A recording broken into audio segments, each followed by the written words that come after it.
Another day, another vlog. Gagawa tayo ng tamarind candy. So, yung ating ingredients is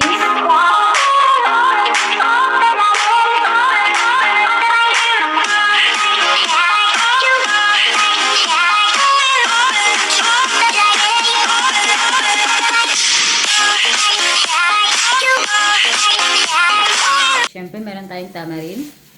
So, nabili ko to siya sa market. Nakaganyan na siya, guys. Wow! Sarap! 1 kilo is 120. 120 pesos. Is that expensive? And then, meron akong 1 kilo is 40 pesos na sweet potato. Sarap. Purple siya, guys. So, 40 pesos around. Basta 40 pesos siya, guys. And then, meron tayong sugar. And gagamitin tayo ng konting salt. So, let's do it this one. Ito na naman. Paborito namin to pag nagbabiyahe kami. Bumibili talaga ng pasalubong, di ba? Yung maliit lang na balot, magkano yun? Lahat ng nagbabiyahe na galing ng Negros, yun ang dinadala. Pasalubong. Kung hindi piyaya tamarind candy, di ba? Or pinasubo. So, gagawa tayo, guys. Papakita ko sa inyo. Okay, so bago ko siya ilagay sa kawali, gusto ko siya i-mix muna dito sa aking lagayan para hindi tayo mahirapan. And then, saka natin ilipat sa kawali with low fire. Sa mga bago pa sa aking YouTube channel, please don't forget to subscribe, like, share, comment. And don't forget to hit the notification bell para updated kayo sa ating mga videos. Ayan. So, dahil wala pa tayong update sa ating visa, magluto muna tayo. O, diba? Ito ay all-in-one vlog. May cooking na, may everything you want to know is already here in my channel. So, may ganun. What? Ayan. Ang dami na niya, guys, no? Uy. Mahirapan tayo nito. 1 kilo, parang ang dami niya. Oh.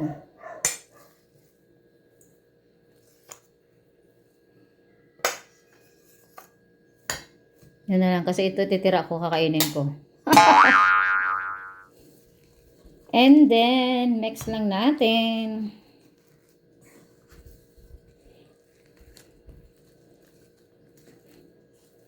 Malaki, guys, yung kita daw dito pag gumawa ka nito. Hindi, bibenta mo. So, mamaya papakita ko sa inyo kung paano pala ito ginagawa. Very simple lang. So, ilagay natin yung pag-isahan na pag-mix. Ayan. So, dahil hindi naman kami mahilig talaga sa matamis, no? Yung half kilo ay hindi ko yan uubusin. Siguro ano lang, kalahati.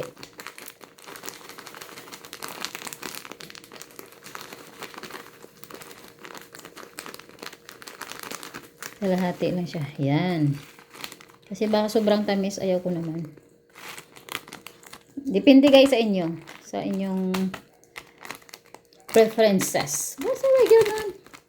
O, ganun, guys. Pag sa bahay, wala kang ginagawa. Sige, mag-isip na lang ng lulutuin dyan. At ito, guys, ay pwedeng inegosyo. Ayan. So, mix natin. Mix natin konti, no? Para hindi tayo mahirapan doon sa kawali.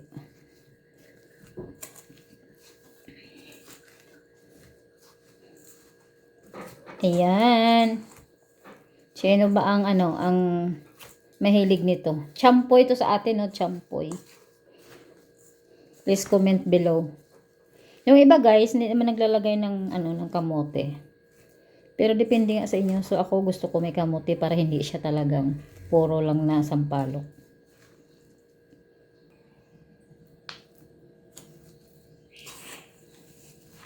Ito lang yung pinakamahirap dito, yung mag-mix. The rest naman ay hindi naman mahirap.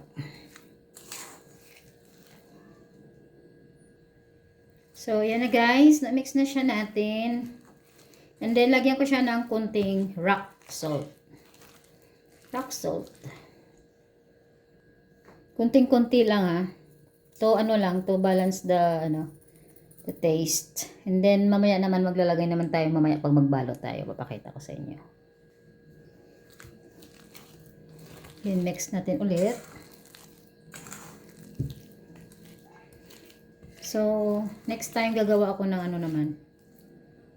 Yung may chili. 'Di ba mayroong sampalok candy na spicy. So, now gagawin ko muna yung matamis. Okay, so I think it's ready na. Lagay na natin to sa kanina tayo mahirapan. Lagay na natin sa ating kawali and then i-on natin with low fire. Ayan, lalagay na natin.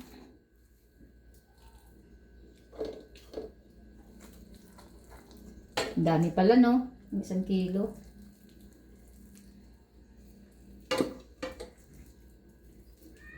Ayan. Dumami pa siya plus dahil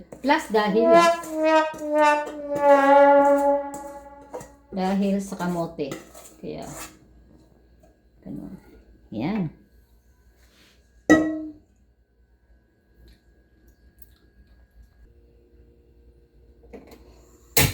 Ayan. So, low fire lang tayo. Low fire.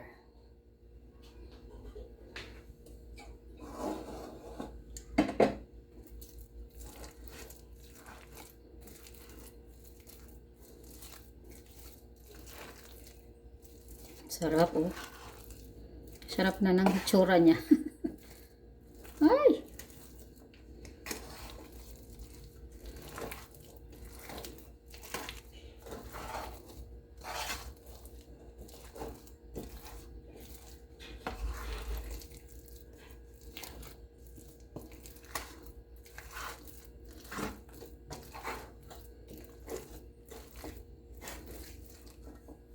Ganyan. So, sa inyo guys, kung gusto nyo lang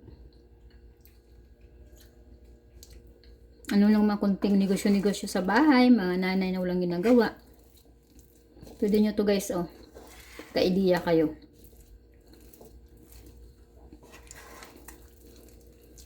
Tiyaga lang. Maraming bumibili nito. So, babalutin natin to mamaya. And then, meron na tayong sariling tamarind candy na sure talaga tayo na malinis at walang ibang halo. Ang sarap talaga pag ikaw ang gumagawa. Ayan. Mas gusto ko yung ganyan. Ayan. At sa mga gusto pang maraming malalaman, may mga videos ako dyan paano gumawa ng yogurt, paano gumawa ng collagen. Panonoorin nyo guys.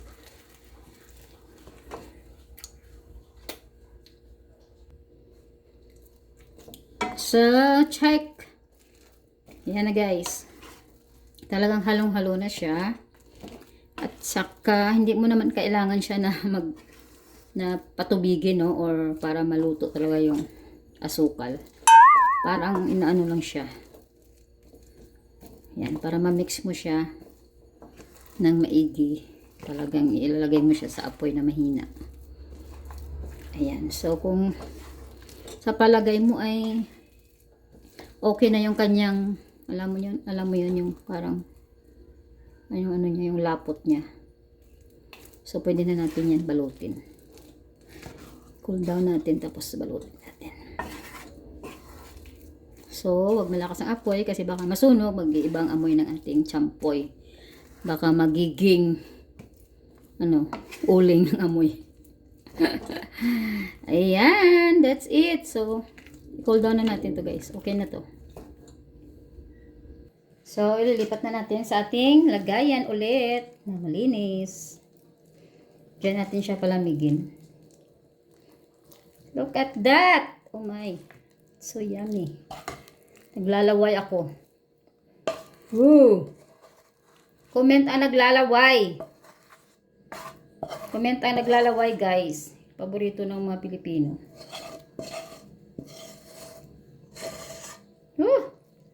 Cool down muna natin.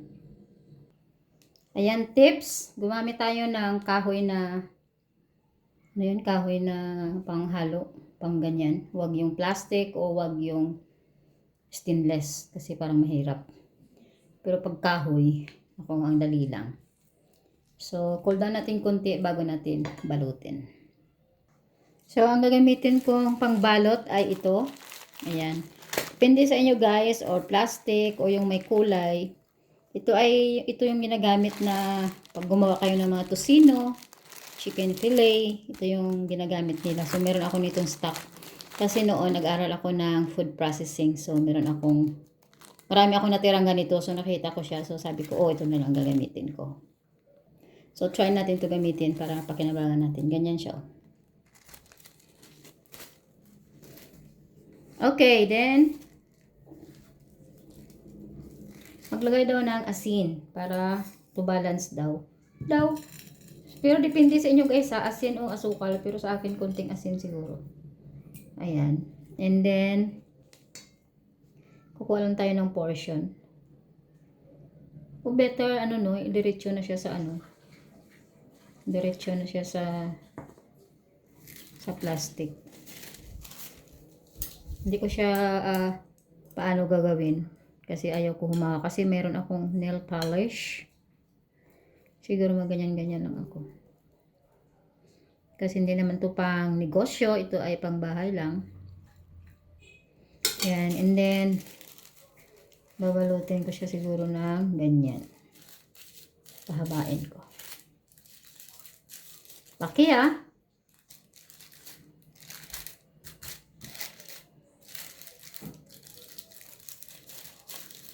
Medyo mahirap tayo magbalot ngayon dahil sa tayong gloves.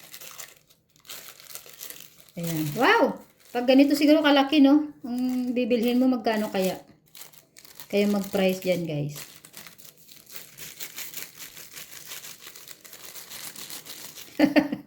Ayan. Wow! Laki! Diba? Sample lang yan, guys. Kasi ito ay pang lang naman namin sa bahay. So, lakihan ko na. Para isang piraso siguro. Ayan siya. Tapos, ganyan mo lang sa dulo. Ayan. O, diba? And then, lagay mo na siya sa container nyo kung saan mo ilagay. O, ganyan.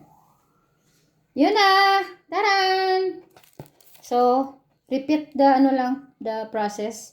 Kung meron kayong maliliit na plastic, decolor na plastic, depende sa inyo. So, sa akin yun lang yung available. So, yun ang gagamitin ko. Ayan. So, kung meron kayong mga katanungan, meron kayong suggested topic o ipapaluto sa akin, welcome guys. Just comment below. And sa mga hindi pa nag-subscribe, please subscribe, like, and share sa ating mga video. Thank you so much and God bless everyone. See you in my next vlog. Bye!